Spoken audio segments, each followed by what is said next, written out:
Hello दोस्तों। आप ये फोटो देखकर सोच रहे होंगे कि एक लड़की जो मायके में होती है वो कैसे रानी बनकर रहती है और विवाह के बाद ससुराल में उन्हें ससुराल के सारे काम देखने पड़ते हैं। लेकिन आज हम एक ऐसी लड़की के बारे में बात करने जा रहे हैं। एक ऐसी लड़की की कहानी सुनाने जा रही हूँ मैं, जिसका पति के एक्सीडेंट होने पर पत्नी को पता चला ससुराल और मायका में फर्क क्या होता है। मम्मी, आप लोग जल्दी से हॉस्पिटल आ जाइए। पंकज का एक्सीडेंट हो गया है। पंकज की हालत गंभीर है, कांपते होठों से बोली मोनी। हाँ, हम अभी आते हैं, बोलकर सुशीला, उसकी मम्मी जी, अपने बेटे राजेश और बहू रानी को सारी बात बताई और वे लोग हॉस्पिटल निकल पड़े। हॉस्पिटल पहुंचकर देखा तो दामाद की हालत गंभीर थी। वह आईसीयू में था और उनकी बेटी मोनी बहुत रो रही थी। राजेश के पूछने पर मोनी बोली, भाई, मैं, पंकज और बच्चे कल रात पंकज के फ्रेंड के बेटे के जन्मदिन की पार्टी से वापस आ रहे थे। तब अचानक दाईं ओर से एक गाड़ी आई और उसने हमारी कार को टक्कर मार दी। मुझे और बच्चे को चोट कम आई है, परंतु पंकज को गंभीर चोट लगी है और वह आईसीयू में है। 2-3 दिन सुशीला जी और भाई राजेश मोनी के साथ हॉस्पिटल रुके, जिसमें राजेश कभी कभार मेडिकल से दवाइयां ले आता। फिर राजेश को भी ऑफिस जाना था तो वह हॉस्पिटल से घर चला आया। और मोनी के पिता अपाहिज थे एक पांव से, इसीलिए सुशीला जी भी मोनी से दामाद जी का ध्यान रखने बोल अपने घर चली आई। करीबन 6 दिन बाद आज पंकज को होश आया और उसे घर वालों से मिलने की इजाजत दी गई। पंकज को होश में देखकर मौनी की जान में जान आई, मगर डॉक्टर के कहे मुताबिक अभी पंकज को 8-10 दिन और हॉस्पिटल में रहना पड़ेगा। पंकज के ऑफिस से उसके बॉस पंकज से मिलने हॉस्पिटल आए और मौनी को 2 लाख रुपए देकर गए। वैसे मौनी अब तक पंकज की सेविंग के 4 लाख रुपए खर्च कर चुकी थी। उसने अपने गहने भी बेच दिए और पंकज के दोस्तों ने भी 2 लाख रुपए का जुगाड़ कर मोनी की मदद की थी।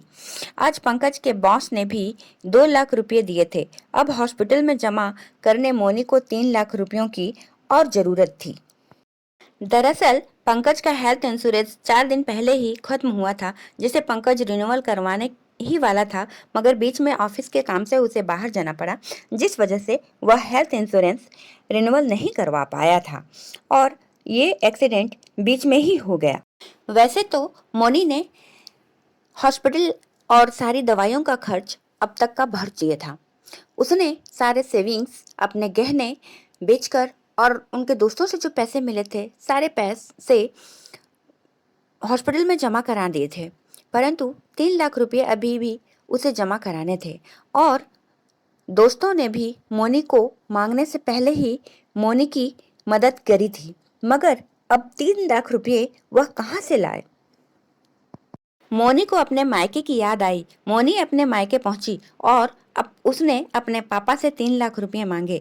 पिता मोतीलाल जी एक पांव से वैसे ही असहाय थे। उनके महीने की पेंशन भी उनके बेटे के हाथ में चली जाती थी। उन्होंने अपनी बेटी को इस हालत में देखा। वो मदद तो करना चाहते थे, परंतु वह भी बेसहारा थे। उन्होंने कहा, बेटा, मैं इस हाल में तुम्हारी क्या मदद कर सकता हूँ? तुम अपनी माँ सुशीला से बात करो। जो कुछ भी कर सकती है वही तुम्हारे लिए कर सकती है। मौनी अपनी माँ के पास गई।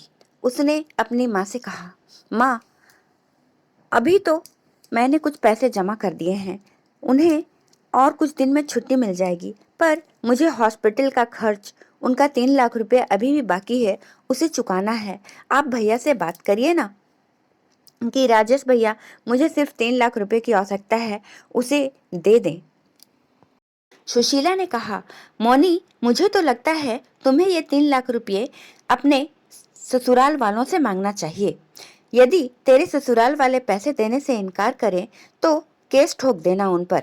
और हाँ, गहने तो तूने बेच दिए, मगर अब अपना फ्लैट बेचने की गलती मत करना। और रही बात राजेश से पैसे लेने की, तो बेटा राजेश कहाँ से पैसे देगा? अभी उसे भी आर्थिक तंगी चल रही है। तूने देखा नहीं हॉस्पिटल में भी कैसे तेरा भाई भाग भाग कर जमाई बाबू के लिए दवाइयाँ ले आ रहा था। यह सब सुनकर मौली की भाभी रानी रसोई से आकर बोली, मौली माँ 16 आने सच कह रही हैं। तुम्हारे भाई राजेश के ऊपर भी तो जिम्मेदारियों का बोझ है। वह कहाँ से तुम्हें 3 लाख रुपए देंगे? फटाफट मौली मायके के सीढ़ियों से उतर गई, जिसकी आवाज उसके पिता के कानों तक पड़ी।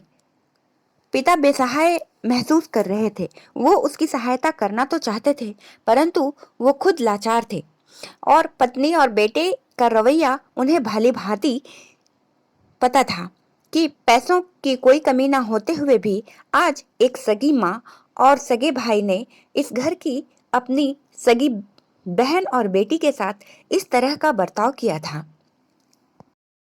पर मोतीलाल जी क्या कर सकते थे? उनका मन बेचैन हो उठा अपनी बेटी के लिए। अपनी बेटी को रोक लें ऐसा उनका मन कर रहा था, परंतु उन्होंने सोचा मैं उसे रोककर भी क्या करूंगा, मैं उसे कुछ दे तो नहीं पाऊंगा। हमेशा अपाहिज होने के कारण सुशीला उन्हें ताने ही देते आई हैं। पिता को दोनों ने मिलकर एक किनारे कर दिया। जब तक वे कमाते थे तब तक तो उनकी इज्जत थी, मगर उनके रिटायर्ड होने के बाद उनका होना या ना होना घर वालों के लिए एक बराबर था। सुशीला जी हर बारी गलत बातों में भी राजेश का साथ दिया करती थी। आज बेटे के पैसे खर्च ना हो जाए, इसलिए अपनी ही बेटी के साथ जरूरत की अवस्था में भी उन्होंने उसके साथ इस तरह का व्यवहार किया और पैसे देने से मना कर दिए। उसकी बेटी माली ने अपने आंखों में आंसू लिए टैक्सी में बैठ गई। जिस माँ और भाई भाभी के कहने के अनुसार मौली अब तक चलती आई थी, आज उन्हीं लोगों ने मौली की मदद करने से मना कर दिया था। क्या हॉस्पिटल से 2-3 बार दामाद जी के लिए दवाई ले आना एक भाई का बहन के प्रति इतना ही फर्ज बनता है जो आज उसे गिनाया जा रहा था? उस दिन हॉस्पिटल में भी भाई राजेश ने एक बार भी नहीं कहा था कि कुछ पैसों की जरूरत हो तो मैं मदद कर दूंगा। मौनी के पास भी अब और कोई आस न थी, इसलिए वह अपने मायके यह 3 लाख रुपये मांगने गई थी। पर मौनी को वहां से कुछ न मिला। मौनी को गांव में रह रहे अपने सास ससुर की याद आई।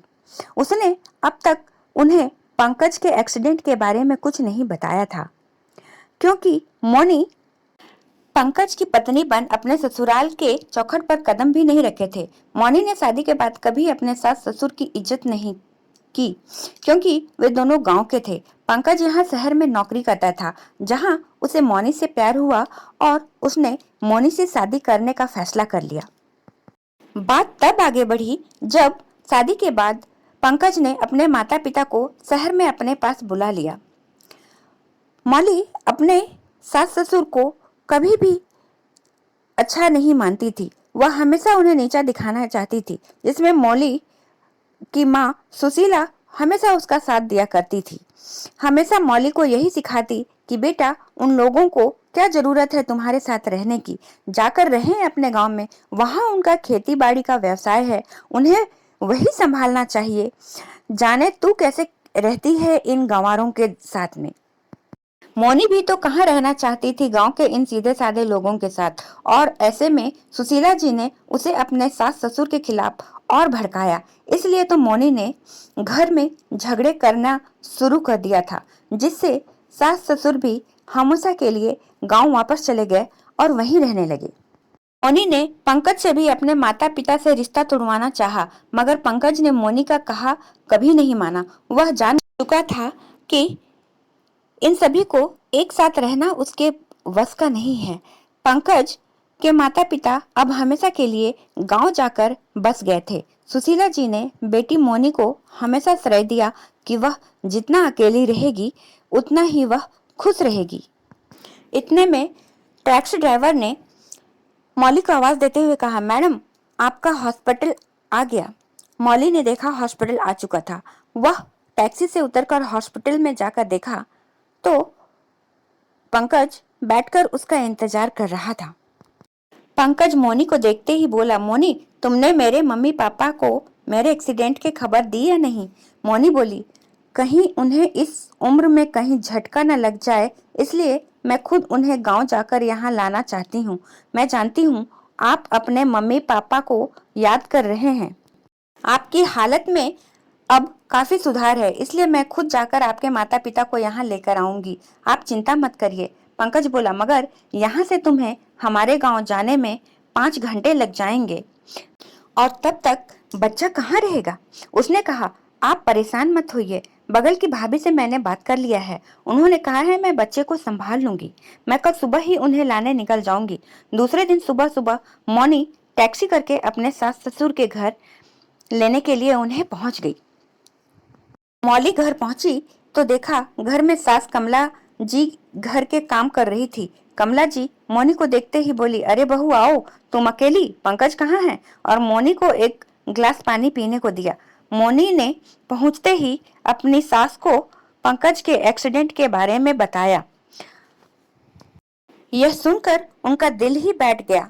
वे पास वाले छोटू को बुलाकर बोली, जा छोटू, पंकज के पिताजी को खेतों से बुला ला और कहना पंकज भैया का एक्सीडेंट हो गया है। और हाँ, जरा धीरे से यह खबर देना, अब उनकी भी उम्र हो गई है, कहीं यह खबर सुनकर उनके दिल को धक्का न लग जाए। थोड़ी ही देर में छोटू अनूपलाल जी को बुलाकर ले आया और यह खबर आग की तरह पूरे गांव भर में फैल गई। अनूपलाल जी आते ही बोले, कमला, तिजोरी में कम से कम 2 लाख रुपये होंगे, वह ले लो। कमला जी बोली, और मेरे गहने किस दिन काम आएंगे, मैं इन्हें भी ले लेती हूँ। मौनी आज एक माँ पिता का अपने बेटे के लिए ऐसा अद्भुत प्यार देख पा रही थी जिसे उसने अपने मायके में कभी महसूस नहीं किया और उसे अपने किए पर बहुत पश्चाताप हो रहा था। अनूपलाल जी और कमला जी खुद भी उतने पैसे वाले नहीं थे, मगर उन्होंने सारे पैसे और गहने ले लिए और मौली के साथ आकर टैक्सी में बैठ गए। उन दोनों का यह प्यार देखकर मौनी जोर जोर से टैक्सी में ही रोने लगी। कमला जी ने पूछा, मौली, सही सही बता, तू अपने माँ बाप की कसम खाकर कह कि पंकज अच्छा है?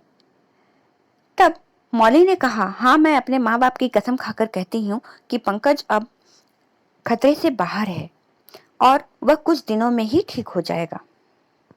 मम्मी पापा, मैंने जो आप लोगों के साथ बर्ताव किया है उसके लिए मुझे माफ कर दीजिए। अनूपलाल जी और कमला जी बोले, बेटा, वह सब पुरानी बातें तो हम कब का भूल चुके हैं।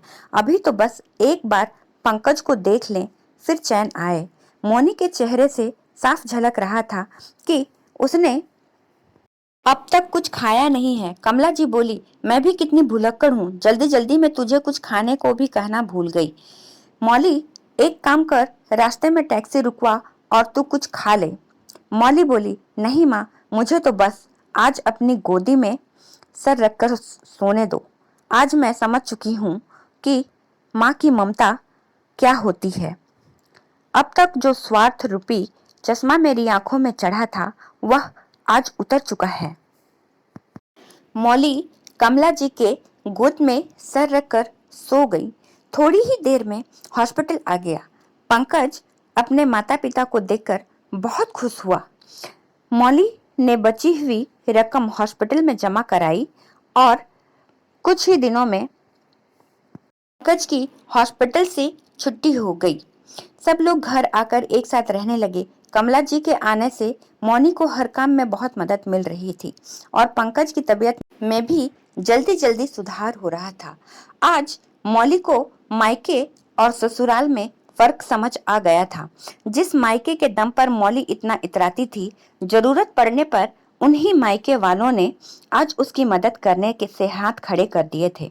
एक माँ ने ऐसे समय में अपना पल्ला झाड़ लिया था जब उसकी बेटी को उनकी सबसे ज्यादा जरूरत थी। वहीं दूसरी माँ ने ऐसे समय में उसका साथ दिया था। मौनी सोच रही थी, काश वह कभी अपनी माँ की बातों में नहीं आई होती तो उसका बसा बसाया घर कभी नहीं उजड़ता और ना ही वह सास ससुर को इतने ताने देती। आज वही सास ससुर उसके समय पर इतने काम आए, जबकि वह उन्हें हमेशा अपमानित करती रहती थी। अब पंकज भी पूरी तरह से ठीक हो चुका था। मौनी के सास ससुर वापस गांव जाने की तैयारी शुरू करने लगे। तब मौनी बोली, माँ जी, पिताजी, यदि आप लोग वापस गांव जाकर रहने की बात करोगे तो मैं समझूंगी कि आपने मुझे माफ नहीं किया। कमला ने कहा, बेटी, हम लोग पंकज के एक्सीडेंट की बात सुनकर पूरा घर ऐसे ही फैले फैलाए छोड़कर चले आए हैं। उसे समेटने के लिए हमें जाना ही होगा, पर हम वादा करते हैं कि हम यहाँ जरूर आएंगे। तुम्हें अपनी गलती का पश्चाताप हुआ, यही हमारे लिए बहुत बड़ी बात है। अब हम हमेशा मिलकर ही रहेंगे। दोस्तों, अगर ये कहानी आपको अच्छी लगी हो तो मेरे चैनल को लाइक और सब्सक्राइब करना बिल्कुल ना भूलें और कमेंट में जरूर लिखें, माता पिता ही हमारे भगवान हैं। धन्यवाद।